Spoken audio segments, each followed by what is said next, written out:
All right, now we're in chapter 15, and what I want you to see about chapter 15 is when handled biblically, a crisis can be a sweet time of instruction. If I had anything I'd write next to chapter 15, it would be, when handled biblically, even a crisis can become a time of sweet instruction of God. Because David, by chapter 15, has a skeleton in his closet that he did not deal with. It did not go away, and it resurfaced at will. Chapter 15 talks about the conspiracy that Absalom laid a trap for. I want you to notice for just a moment a couple of things. First, Absalom, you might make a note, is the third son of David. His mama's name is Ma'achah. I don't know if you need to know that, but that's true nevertheless in 2 Samuel 3:3. His grandpa's name is Talmai. He is the king of Geshur, which later becomes Bethsaida on the north side of the Sea of Galilee, we think archaeologically. He's an outstanding, charismatic, ambitious child of David. He had the perfect looks, the perfect build, the perfect hair, according to 2 Samuel 14. He was the guy. But he had an imperfect spot in his life. It was his character. And that imperfect character, or that seedy character in many ways, made him of bad temperament. It stunted his maturity, and he brought some people in his life that were bad influences on it, like Jonadab. He was passionate, he was impulsive, he was headstrong, he was not unlike David himself. And what I find is that the number one son, Amnon, in 2 Samuel 3, was, of course, killed by Absalom. And after several years away, 3 years away, in 2 Samuel 13, it says he was 3 years away, Absalom secured permission to return to Jerusalem, but David did not want to meet him for another 2 years. So it's 5 years between the death of Amnon and the reuniting of David in the same room with Absalom. Now, though not every wayward child is, Absalom was a product of a failed and ignorant and stubborn parenting method, and we talked about that. I talked about the way you can't drift into parenting.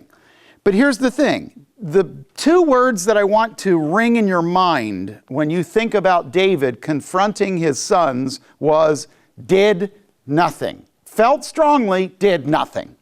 And if you got that, you got what I think drifts into this. Now, no wonder David had to hear of Absalom's coup.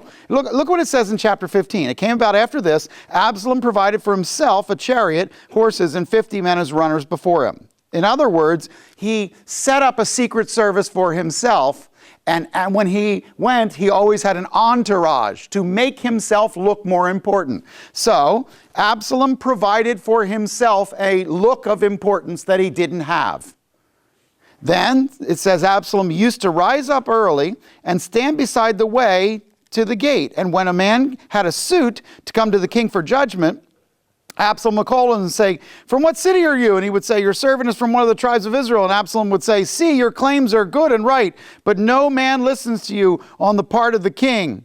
So what he does is he sows discord among the people. That's essentially what he was trying to do. He's saying, listen, by the way, this word for right is a very rare word in Hebrew.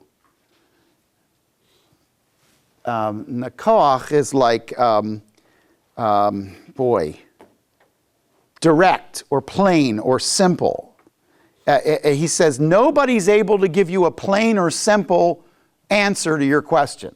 In other words, he's accusing David's administration of bureaucracy. You know how these things are all political. You can't really count on anybody anymore. What he's doing is fomenting opposition. It's easy, frankly, to be a critic. It's hard to be the ruler. So sitting on the outside criticizing the ruler is by far an easier job than being the ruler. Everybody can figure out what the president's doing wrong. That doesn't mean everybody could be a good president. So here's the truth. There was a public yearning to get judgment going, and he socialized and he spoke and he sided with the commoners. Look at verse 4. Absalom's public yearning was to be judge. He would say, oh, that one would appoint me judge. Circle the me, that's what he wants. I want to be judge in the land. But actually, that's not what he wants to be. What does he want to be? King. He's already prince. Now he says he wants to be judge, but what he truly wants to be is king. I want you to see the pattern of Absalom is the same thing over and over. Watch his pattern. In 15:1, he planned things that he needed to get his way. In 15:2-6, he sucked people in that he was going to use. And then in 7-9, he lied and deceived. Do you see it? It's the same pattern. It's the Amnon school of rape. It's the Absalom school of murder. It's the make a plan, suck people in, lie and deceive, and then form allies out of your discontent. This is what he does.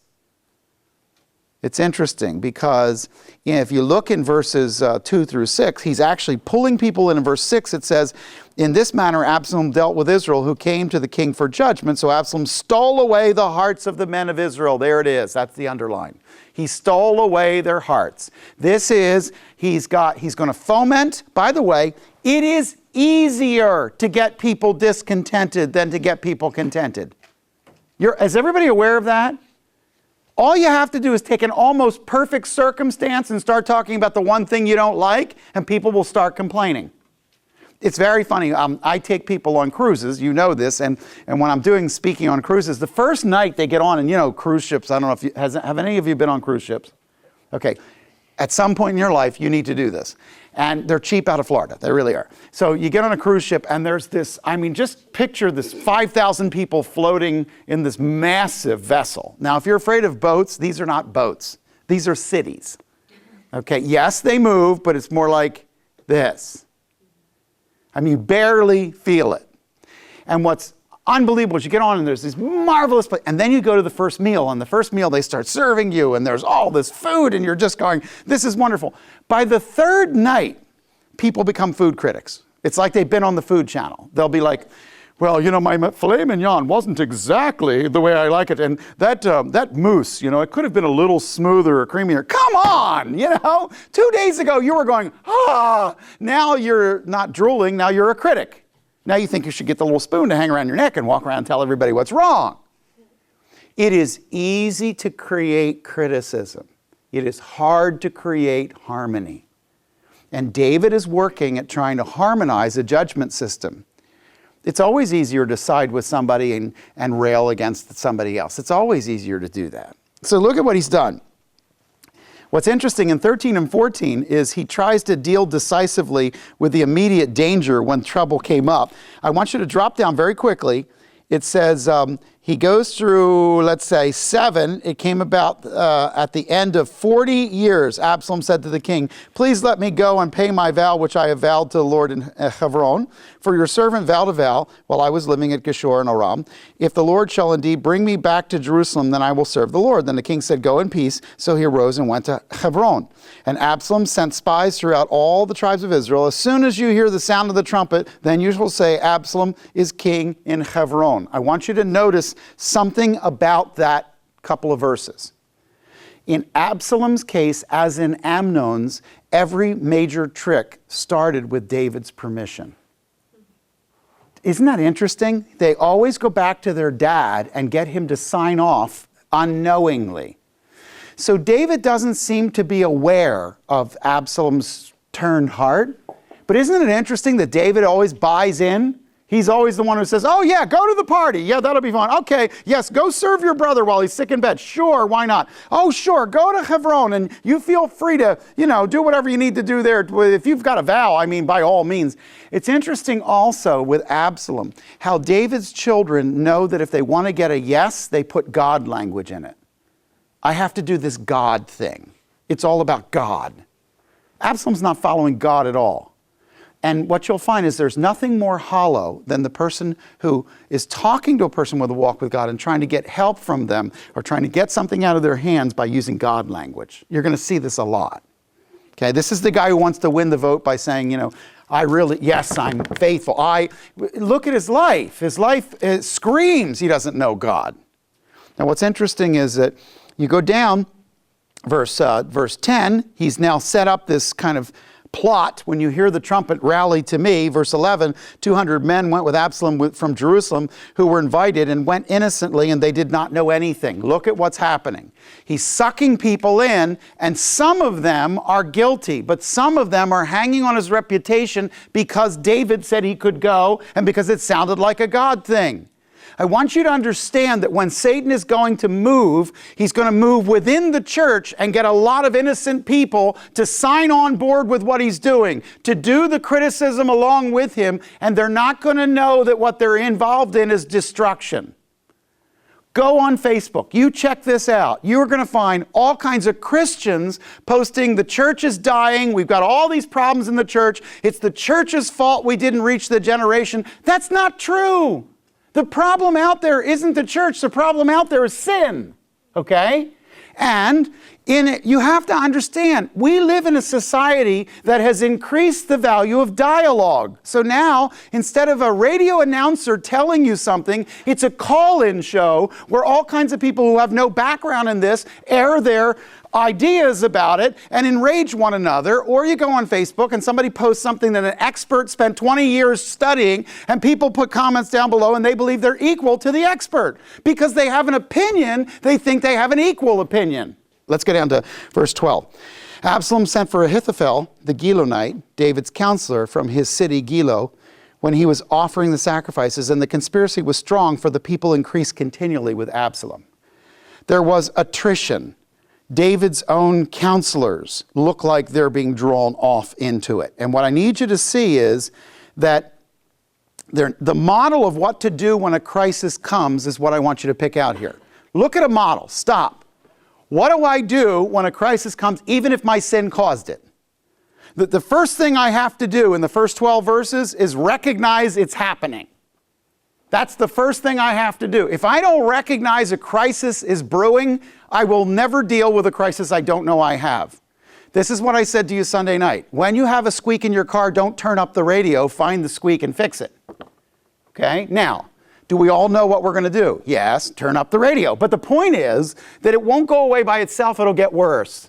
So verses 1 through 12 are, look, when Absalom's planning this, Dave, you better get a handle on what's going on. And crisis usually comes from a long circumstance that cannot be overturned quickly. When we get into a crisis in our lives, often it was because of something that went on for a long time. It didn't happen all at once. Now, in verses 13 and 14, the second thing I want you to do, when a crisis comes, first of all, you have to identify it. You have to recognize that it's happening. The second thing I want you to do is verses 13 and 14. I want you to deal with the immediate danger. When you finally wake up to the trouble, deal with the danger. Look at verse 13 and 14. Messenger came to David, hearts of men of Israel are with Absalom. David said to his servants who were with him at Jerusalem, arise, let us flee. See the arise, let us flee? When you realize you're in a crisis, don't sit there in a corner and sob about it. Your emotions aren't what's important. Your action is what's important. Do something. In verse 15, third thing you need to do. You're going to have to get help from those who will stand with you. So in verse 15, the king's servants said to the king, behold, your servants are ready to do whatever my lord the king chooses. Get help from people who want to stand with you. In the middle of the crisis, you got to identify it, then you got to deal decisively, then build a team. Get people who are going to stand with you. Verse 16, fourth thing you need to do. Try to maintain order for the future. Don't go, ah! Okay, panicking will not help in this hour. So verse 16, king went out, all his household with him, but the king left 10 concubines to keep the house. My underlining is to keep the house. In other words, he left his concubines there so that somebody would still have a place marker in the house and keep things appearing as though they're going on. The fifth thing that I see, beyond trying to maintain order, is make note of the people who are with you so that you can care for them later. In verses 17 and 18, king went out, all the people with him, they stopped at the last house. Now all the servants passed on beside him, and that's where I'm getting that. They passed on. He stood there and watched the people that were going with him, so he knew who was on his side. This is going to be hard. This is not shirts and skins, you know. All right, everybody with Solomon, take your toga off, and we will know that you are skins. Okay, it doesn't work like that. You can't tell who's with you and who's not. So he starts to look at the people who pronouncedly follow him. I think the other thing is, don't expect everybody to be caught up in your crisis. And I need to say this to you. I got to slow this one down. Because you're in a crisis doesn't mean everybody else is. When your boyfriend breaks up with you, the world didn't have their boyfriend break up with them. Your crisis is not everyone's crisis. Does everybody know somebody who thinks their crisis is the only crisis going on? They actually, they will call you in the middle of the night because they're in a crisis. You're in sleep, okay? And your crisis now is that you're going to be grumpy because you have to wake up in the middle of the night and listen to them sob. Verses 19 to 22, don't expect everybody to be caught up. As David leaves Jerusalem, he speaks to one of the military leaders traveling out of the city, Ittai. Ittai was not Jewish, rather he's a foreign mercenary, and the interesting thing is that he's coming. Both Ittai and his men befriended David during his wilderness experience while he was training to be king, back in 1 Samuel 30. So you can put next to Ittai in 19 to 22, 1 Samuel 30. These men served as a type of honor guard, but they would not leave David. David understood that the agreement that he had made with Ittai and his men could no longer be met. So essentially, he was a foreigner in a land who is now following a king who was having a coup against him, and he's going, I can't really help you. So David tells Ittai to return to Jerusalem for a couple reasons. David wants Ittai out of harm's way. There's no reason why he should be there. Second, David can't fulfill his end of the agreement any longer and feed the guy and take care of him. And third, David doesn't know his next course of action. So having an honor guard for a king that doesn't know where he's going isn't going to help. What's interesting to me is how this is, it says in verse 21, Ittai answered the king and said, as the Lord lives, as my lord the king lives, surely wherever my lord the king may be, whether for life or for death, there also your servant will be. Do you think he's going to remember Ittai? You think later on when David rises back to the throne and things are set right, Ittai is going to be one of his main guys to lean on? A guy who stands up and says, look, I'm with you whether you can pay me or not.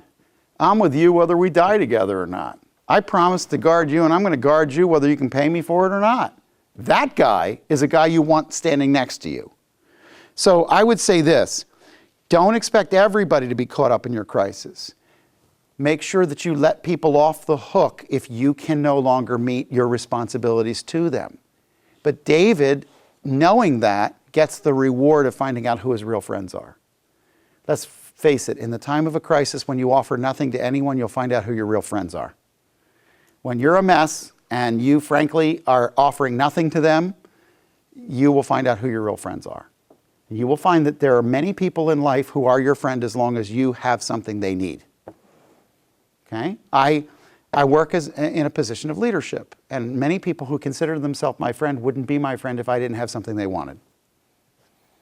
I don't worry about that. I don't feel badly about that. I just understand it. Don't walk around going, well, they don't really like me. Why is that important? Really, why is that important? I'm on the planet for 100 years. I'm playing my role, then I'm gone. What I need to do is do my job and not worry about whether everybody likes me. All right, now I want you to go to verse 30. I'm dropping down quickly. 23 has all the country weeping with a loud voice. 25, the king is coming out and return the ark to the city. If I find favor in the sight of the Lord, then he'll bring me back. They're trying to grab the ark and take everything. And he's going, whoa, whoa, whoa, whoa, whoa. Get the ark back in the city. I don't want you to take the ark with me. I don't know what's going to happen. But in verse 30, it says, he stops and he cries. David went up to the ascent of the Mount of Olives and wept. Do you see that? What I'm interested in is in verse 23, all the country was weeping, and in verse 30, David starts crying. What am I saying? Not only don't expect everybody to be caught up in the emotion of your crisis, but you need to be able to cry, and you need to be able to suffer with those who suffer with you. Don't think that you have to be so strong that a crisis doesn't in any way show in your life. Put people around you who can handle the fact that sometimes you cry and then cry. Okay? The fact is that he's literally running for his life, and the emotion of this situation is pouring out, and the power of the pain got to the point where he could no longer contain it. And what's interesting is he finds himself in a very, very difficult situation. His own son wants him dead. Many of his friends have turned against him. The nation is plunging into a civil war. I'd call this a bad day. David is leaving the Ark of the Covenant behind, symbol of God's presence. David is headed for an unknown future. He's a man in exile marked for death. And what I think is funny is one of the problems that he ends up with is he has to be able to stop and let some of the emotion out. God designed you to cry. It's actually a healthful thing. There are people who, well, let me say it this way. You can actually take the chemical content of tears and talk about how deep the sorrow was. So your sorrow and the depth of your sorrow changes the chemical content of your tears. You can tell by looking at analysis of tears from those who are mourning the loss of a loved one. It's a different chemical content. So in some ways, you purge your body by those emotional expressions. Go down to verse 24 to 29. I know I'm skipping around a little bit, but in 24 to 29, remember that God is the one who controls the results, not us. So when he told him to take the ark back, the point that he made is, if God is okay with me, I'll be back. It's not one of those, I'll be back. It's one of those, God might let me come back, okay? I want you to remember, you're not in charge of the outcome of anything. Did David deserve to be on the run? Well, yes and no. Was his sin a contributing factor, class? Was his sin a contributing factor? Yes. Was it the only factor? No. Who else's sin is a contributing factor? Absalom, since he's the one pulling a coup here. But David has to get to the place where he goes, okay, it's going to be okay. If God calls me away, he calls me away. Get down to 31. I want you to pray about the situation as it unfolds. Look at 31. Clearly what David is doing is that. Now, someone told David saying, Ahithophel is among the conspirators with Absalom. By the way, you got to know something. Achi is brother, my brother. Achi. Tophel is the word for quagmire. Do you know what quagmire is? Quagmire is when you get in a situation that you're stuck beyond hope. My brother is stuck beyond hope. That's what his name means, okay? And he's the counselor for Absalom. How shocking! My brother is in a muddy pit that he can't get out of. Yes, that's shocking that he's not doing well. Anyway, verse 31 says, as we zip through, Ahithophel is among the conspirators with Absalom. And David said, O Lord, I pray, make the counsel of Ahithophel foolishness. What do you do when you're caught in a crisis? Stop and pray. By the way, it's not wrong for you to pray that your enemy who's doing wrong is thwarted in doing wrong. It's not wrong to say, God, the Boko Haram killed probably 2,000 Christians this past week by butchering them. God, smite them with something that stops them from being able to do it again this week. Do something to them. When you're helpless, you're not helpless. You have God. So you turn to him. When your human self can do nothing, you have the spiritual reality that God is able to do something. So God can accomplish what we cannot. And now, go to 32 to 37. Let's finish out this chapter very quickly. One of the things I want you to do in the middle of a crisis is get more information before you respond to the crisis. I want you to move quickly. Get out of the way. If things are falling, don't stand there and anticipate the trajectory of how the wall is going to fall. Just run, okay? But after you do, when you're in an ongoing crisis, figure out what the situation is. What happens is crisis tends to overturn people in emotion so they no longer have the faculty of their reasoning. Now, stop and reason. And here's what it says. In 32 to 37, it happened David was coming to the summit where God was worshipped, that Hushai the Archite met him with his coat torn and dust on his head. David said to him, if you pass over with me, then you will be a burden to me. But if you return to the city and say to Absalom, I will be your servant, O king, as I've been your father's servant in past time, so now I will be your servant. He says, listen, you could go with me, old man.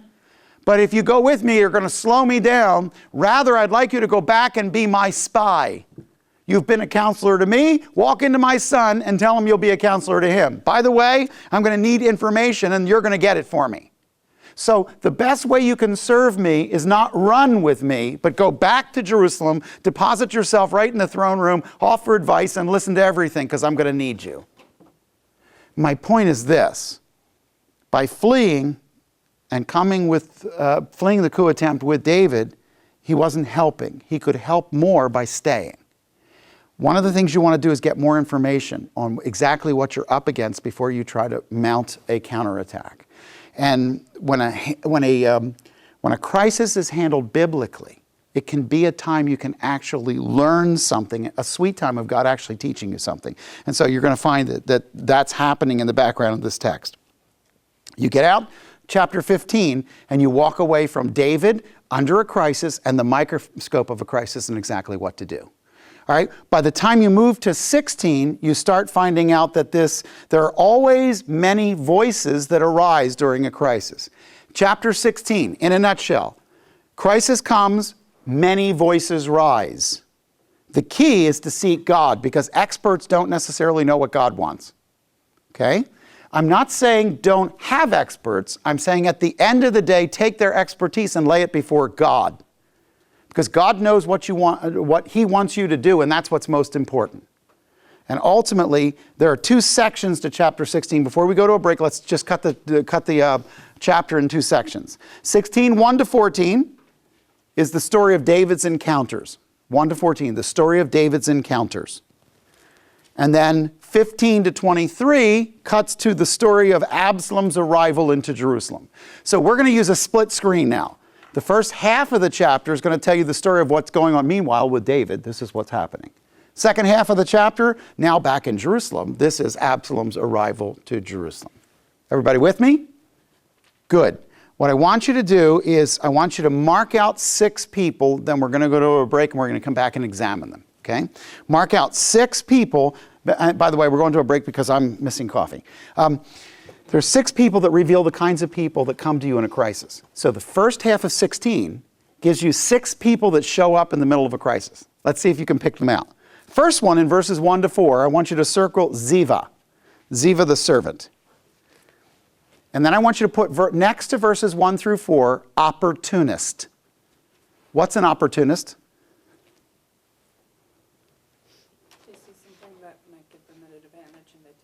Yeah, they're going to get on board with you because it helps them get on board with them. They're going to help you because it helps them. This is the person who figures out how it's going to work out for them, and they will step into your crisis and they will speak. All right, the second one in verse 3, I want you to see if you can find a name in verse 3 that will help you.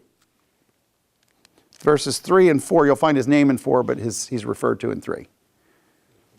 Mephibosheth, okay? Mephibosheth, and though he's treated very well, we can't tell exactly where he comes up. He's the prince who is a little bit of an anomaly. We're going to come back and deal with him. Go down to verse 5. Let's get to the third guy. I love this guy. He's one of the last guys mentioned by David before he dies. This is Shemaiah the heckler. Does everybody remember the Muppet Show? Do you know who the hecklers are? Okay, yeah. Okay, this guy is a guy who's so deeply hurt over something that David had done a long time ago that he allows his bitterness to spill, and he's the guy who kicks you when you're down. Please know that when a crisis comes and you're knocked down, someone will come with the wonderful gift of discouragement that they must give you. And they will go, just in case you're not feeling bad enough about yourself, this is what they will do. Okay? And you will bless them in your mind. Let's take, by the way, the story is out of order in the book because the backstory to this is actually in chapter 21. You have to read later in 2 Samuel to know what Shemaiah is upset about. Okay? So right next to Shemaiah in verses 5 to 9, 2 Samuel 21, to get the background story. If you don't mark that in your text 5 years from now, you won't remember it. So mark it down. You won't understand what he's upset about. You got to go to 2 Samuel 21, bless you, and then come back and go, oh, that's what he's mad about. I'm going to tell you the story after the break. The fourth one, the fourth of our 6, is in verses 9 through 12. Anybody know who that is? Abishai. Abishai, he is the reactionary. Abishai is the one who is shocked that David allowed such insubordinate behavior, and he's ready to start killing. You will find somebody who is enraged. They hit the rage button. What? This is wrong. Grab a sword. They don't even know who they're going after, you know. Kill them. Oh, they're with us. Kill them. You know, they're just going in whatever direction they can start shedding blood. So Abishai is the reactionary. He's going to throw all the emotion into this. By the way, limit the reactionaries around you in the middle of a crisis. Because you're going to find yourself surrounded by people who are going to go, we got to do something. Yes, and we are. We're retreating right now. Okay? We've got a spy in the palace right now. We've got a bunch of things we're doing. Fifth one is in 16 to 19 as well, and he is Hushai, the secret friend. The Lord is going to use some real friends to defend David, but they're going to be people you don't see doing it at the time. Your best and real friends in the middle of a crisis may not be the ones who are vocal or the ones who are close.